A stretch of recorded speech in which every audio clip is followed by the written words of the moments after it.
Oke, sebelum kita belajar, Ibu meminta kalian untuk menyanyikan lagu dari Sabang sampai Merauke. Hafal? Mulai ya, 1, 2, 3. Dari Sabang sampai Merauke, berjalan pulau-pulau, sambung menyambung menjadi satu. Itulah Indonesia.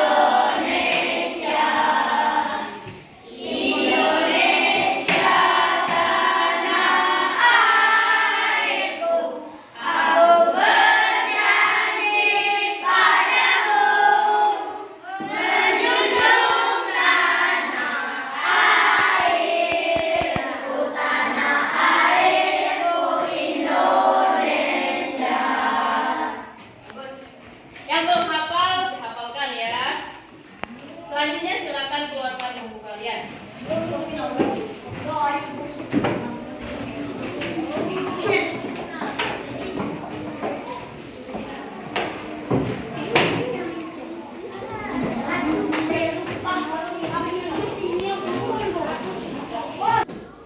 Oke anak-anak, lagu yang kita nyanyikan tadi itu berhubungan dengan materi pelajaran kita hari ini, yaitu dampak pengaruh letak negara Indonesia sebagai negara atau negara yang maritim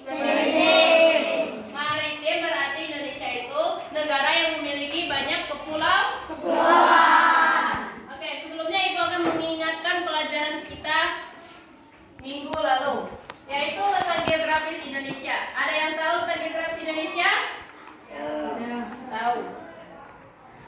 Indonesia diapit oleh 2 benua, yaitu benua Asia. Selanjutnya Indonesia juga diapit oleh 2 samudra, yaitu Samudra Pasifik dan Samudra. Indonesia juga di sebelah utara Indonesia juga berbatasan dengan Laut Cina Selatan dan Samudra Pasifik. Di sebelah timur berbatasan dengan Papua Nugini. Sedangkan di sebelah barat Indonesia berbatasan dengan Samudra Hindia. Menyambung pelajaran kita minggu lalu, hari ini kita belajar tentang pengaruh kondisi geografis bangsa Indonesia terhadap ekonomi dan sosial masyarakat.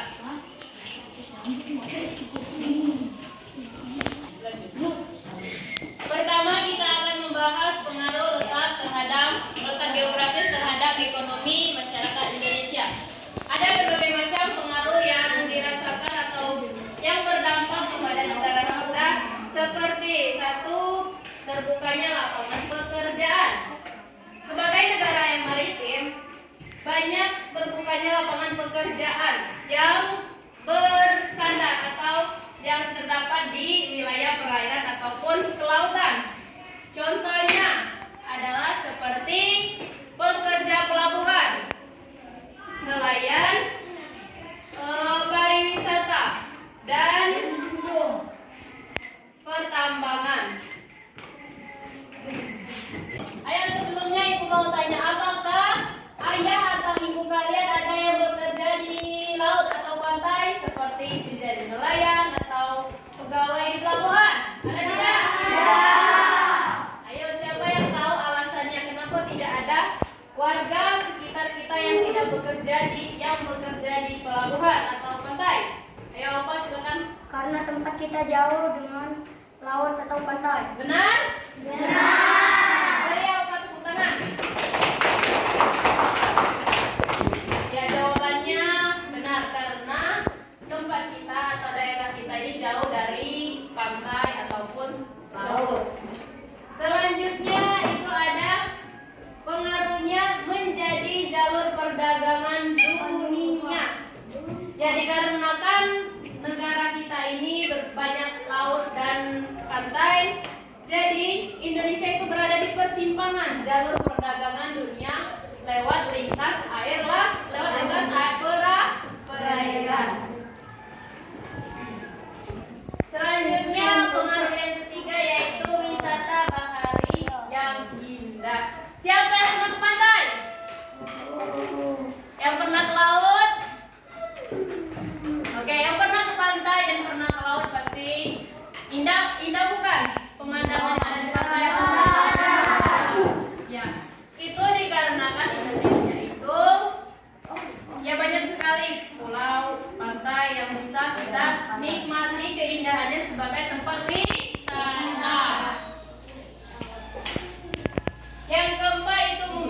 banyak jenis ikan.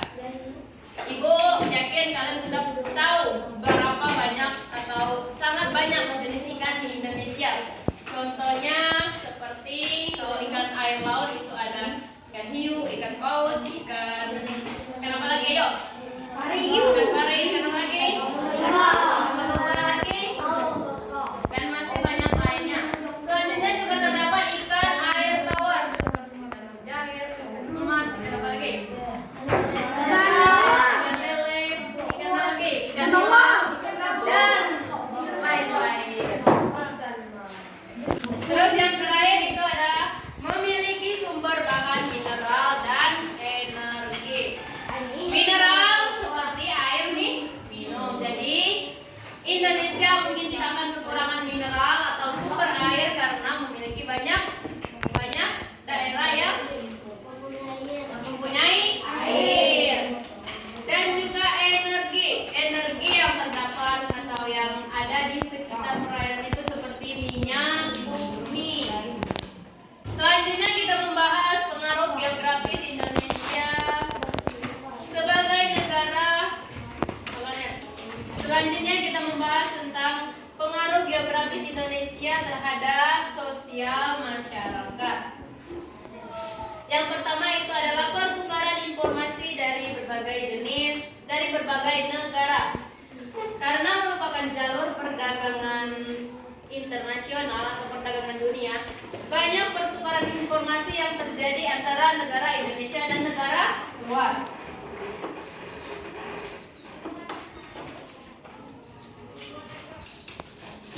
Contohnya itu meliputi seperti pertukaran ilmu pengetahuan dan juga pertukaran teknologi. Pertukaran ilmu pengetahuan seperti kan ada itu mahasiswa-mahasiswa yang dari Indonesia bertukar dengan mahasiswa dari luar negeri. Jadi mahasiswa Indonesia itu ditukarkan ke luar negeri, sedangkan mahasiswa luar negeri ditukarkan ke Indonesia. Informasi seperti HP, kalian semua pasti punya HP kan? Apa yang kalian gunakan itu pasti ada yang merek atau buatan dari luar. Jadi maksudnya pertukaran itu seperti itu. Selanjutnya terjalinnya komunikasi yang beragam. Komunikasi yang beragam. Contohnya saja bahasa Inggris. Apakah di Indonesia bahasa utamanya itu bahasa Inggris? Bukan. Itu bahasa Inggris merupakan bahasa dari negara Inggris. Tetapi Indonesia juga sekarang ada pelajaran bahasa Inggris. Mengapa demikian? Karena bahasa Inggris itu sekarang merupakan bahasa yang mendunia. Jadi banyak negara yang menggunakan bahasa Inggris, termasuk negara Indonesia, walaupun bukan bahasa utamanya. Contohnya saja seperti kalian ke Singapura. Apa mungkin orang Singapura mengerti bahasa Indonesia? Tidak. Jadi orang Singapura itu menggunakan bahasa Inggris. Jadi kalian harus belajar bahasa Inggris agar bisa berbicara dengan orang di sana. Selanjutnya itu adalah terjadinya pembaruan. Contohnya saja pembaruan dalam teknologi. Kalian tahu tidak HP kalian tahun 2000 berapa lahir? 12. Lebih dari 2010. Tapi apakah HP di tahun 2010 dengan tahun 2023 ini sama atau tidak? Tidak. Ya, betul. Tidak, karena telah memiliki banyak pembaharuan. Contohnya saja dari layar. Kalian ingat kan tahun 2010 pasti layar HP-nya masih kecil. Dan sekarang layar HP-nya sudah besar. Bahkan tidak ada lagi tombol ketikan seperti yang di tahun-tahun yang lalu. Contoh ini kan misalnya ini HP tahun 2010.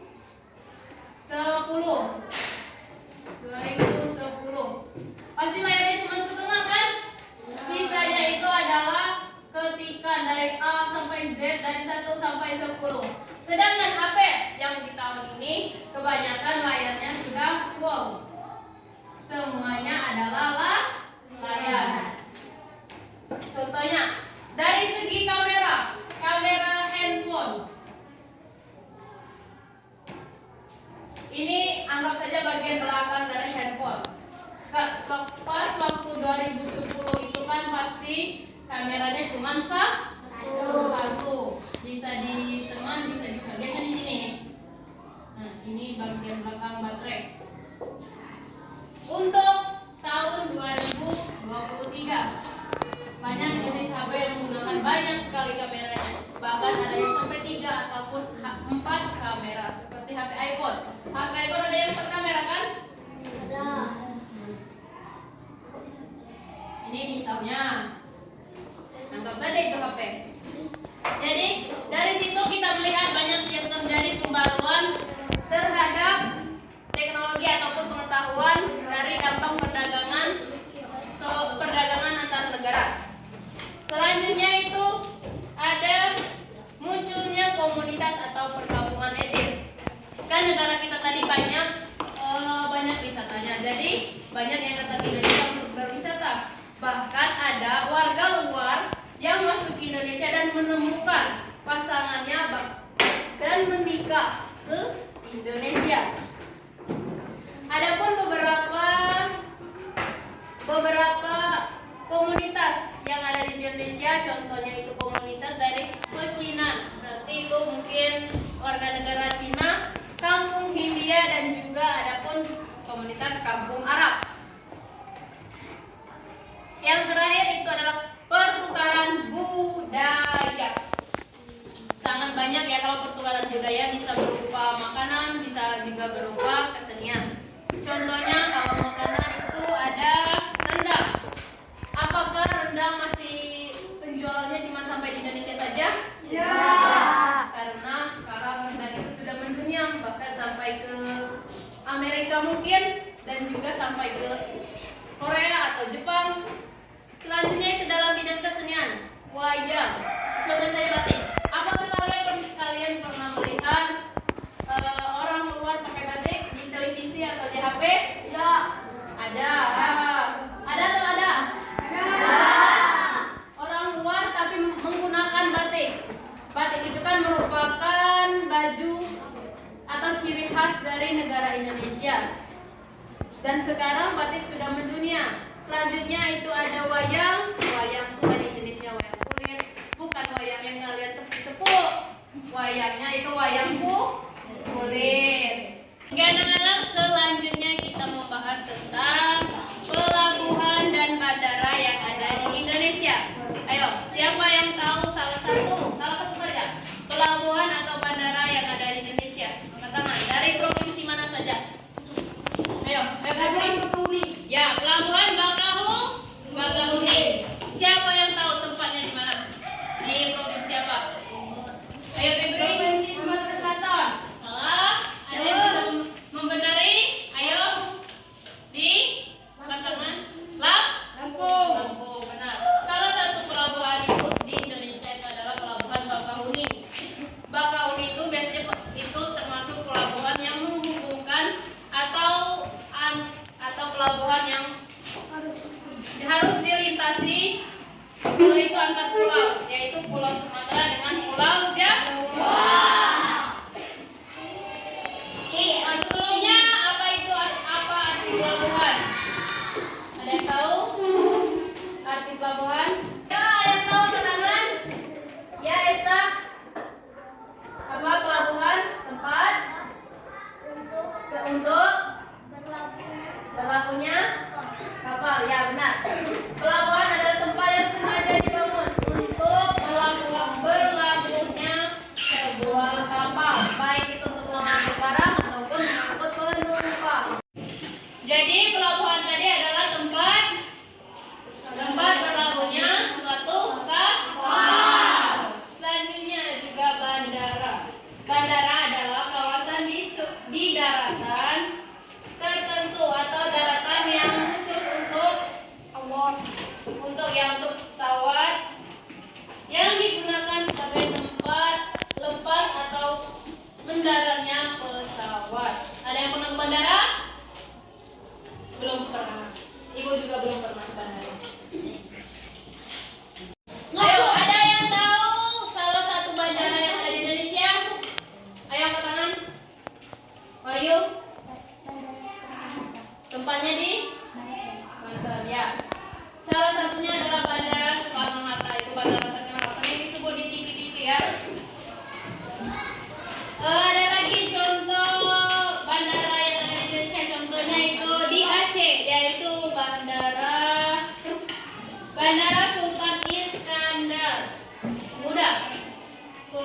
Iskandar Muda. Itu di Aceh. Di Sumatera Utara itu ada Bandara Kuala Namu. Sumatera Barat itu adalah Bandara Minangkabau. Di Jambi adalah Bandara Sultan Taha. Balik-balik ke pelabuhan. Ibu akan menunjukkan beberapa contoh pelabuhan yang ada di Pulau Sumatera. Pertama itu di Aceh ada Pelabuhan Yosef Iskandar. Di Sumatera Utara itu ada Pelabuhan Belawan. Di Riau ada Pelabuhan Humai. Di Sumatera Barat itu ada Teluk Bayur. Di Jambi ada Pelabuhan Jambi. Dan Sumatera Selatan ada yang tahu? Ayo, pelabuhan apa yang ada di Sumatera Selatan? Gak ada yang tahu? Pelabuhan Api.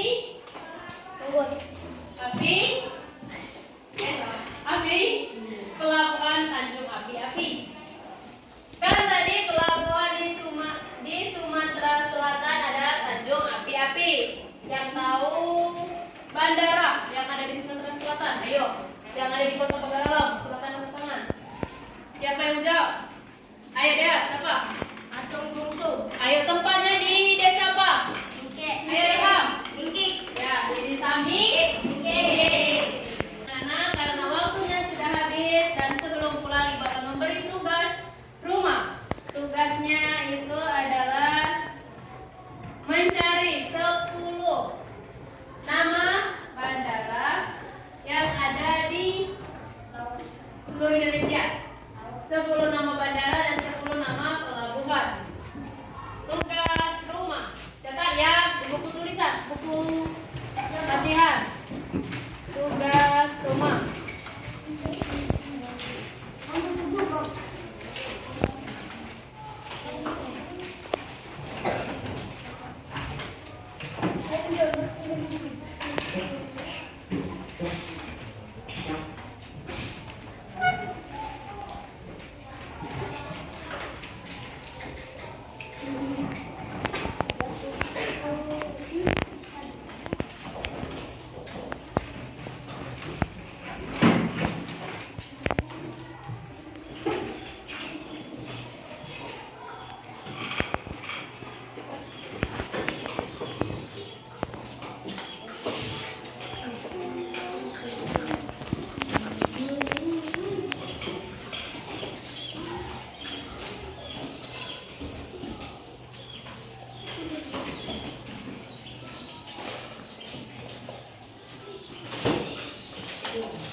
Oke anak-anak, itu tugas di rumah. Ada 2 soal tapi jawabannya beranak.